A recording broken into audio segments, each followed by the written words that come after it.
It was hard at first, but the will to live was greater.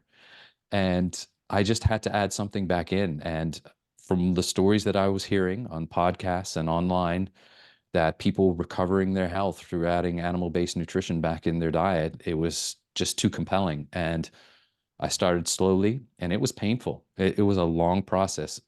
I'm still on the journey today.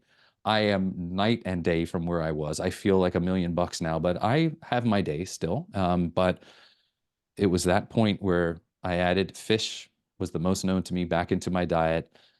And I know a lot of ex-vegans talk about it, but the brain switching back on, the little energy boost that you feel, it's real. And Yeah. it was game changing for me, all puns That intended. puns intended. That story, the first bite story that we get from every vegan, it was on all of the stories that we took for that composite episode, 10 or 12 different stories, all of them universally. It's like it was that moment. It's I've seen this video circulating around again.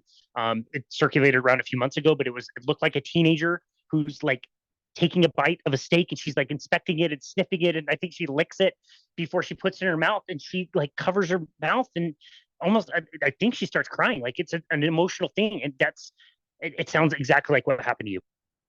It was exactly like that.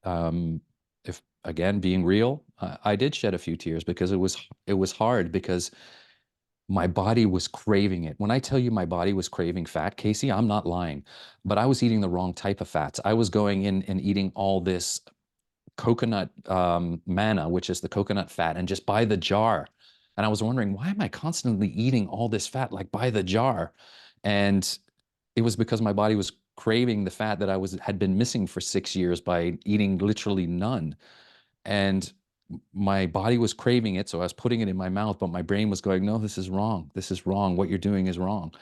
And it was this conflict.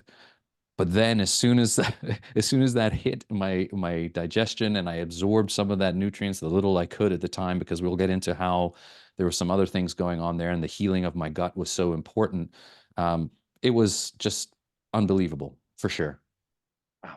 One of the people that you and I admire the most in this world, we both hosted on our podcast, Leah Keith, does such a great job writing about what those kinds of fat cravings were, and like feeling guilty about diving into a bowl of cream cheese or something. You know what I mean? Like when she wasn't as strict vegan as she was, and you really get to appreciate how strong those hormones are, I guess, in your body that are driving you towards that nutrition. And she does such a great job in the book The Vegetarian Myth of highlighting the three kind of buckets that we use to argue for a plant-based diet. The first one being this is good for you nutritionally. The second is this is good for you ethically and spiritually, that you're not killing animals, and this is good for you with the husbandry of the earth. We're taking care of the earth. We're not overpolluting the earth when we eat plant-based. It's so enticing. All three of those are so enticing. Just knowing that you're eating the best food for health, and you're doing the best for the world, and you're not harming animals. It's the best reason. It's the best reason to do it. And so again, I just think it's so hard to be able to face that, despite how strong the push is to get that proper nutrition in. Absolutely, it is. And, I thought for sure, Casey, you were going to hit me with one of the questions I hit with you when I interviewed you for my chat was, what was your favorite episode that you've done so far? And, you mentioned Lear Keith, and that for me, again, was a really full circle moment. And two people that had their health so adversely affected by the dietary choice they made was really, really powerful. Of course, for me, number one at the top of my list, I'm going to tell you anyway, has to be the Sally Norton episode. I bawled like a baby in the beginning. Good. Um, and she was one of my first guests. Just really powerful. Talking to my heroes in the space like Dr. Chafee and Dr. Bill Schindler, obviously very, very great. But that Leara Keith episode for me was a big one because, and where she's coming back to the show as well, because we didn't get a chance to finish off everything because there's so much to unpack, as you just said, so much. It's a lot. It's really a lot. The Vegetarian Myth was one of those books that I remember where I was like driving around listening to it. It was that impactful that I remember where I was learning about some of this stuff and thinking that I had been in health and fitness for over a decade. I was recommending the grains and fruits and vegetables and all these things to get this idea that like these things could actively be harmful to people, it was blowing my mind. And she did such a great job writing that book. I've listened to that book probably 4 or 5 times at this point. I want to continue with your story of recovery, but before we do, I want to go back to something that I think is very interesting. You talked about juicing. What is it about a blender that made everything so much worse?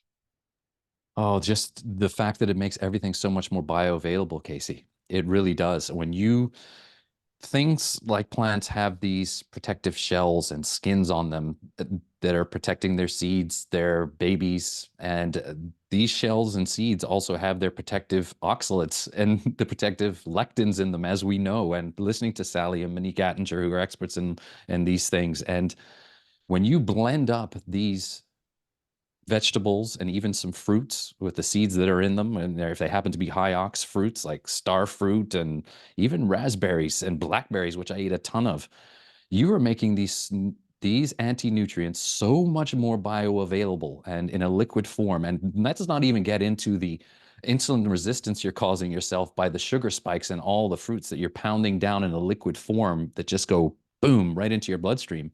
These things are going into your gut and then into your body and just, but in my case, ripping them to shreds. I mean, I was putting chia seeds in there by the cupful, and they're high oxalate little bugger, and all the nut milks. But yeah, just to answer your question succinctly, it's just way more bioavailable. And God, those juices, I can't even think about them without getting nauseous now and what I was doing to myself.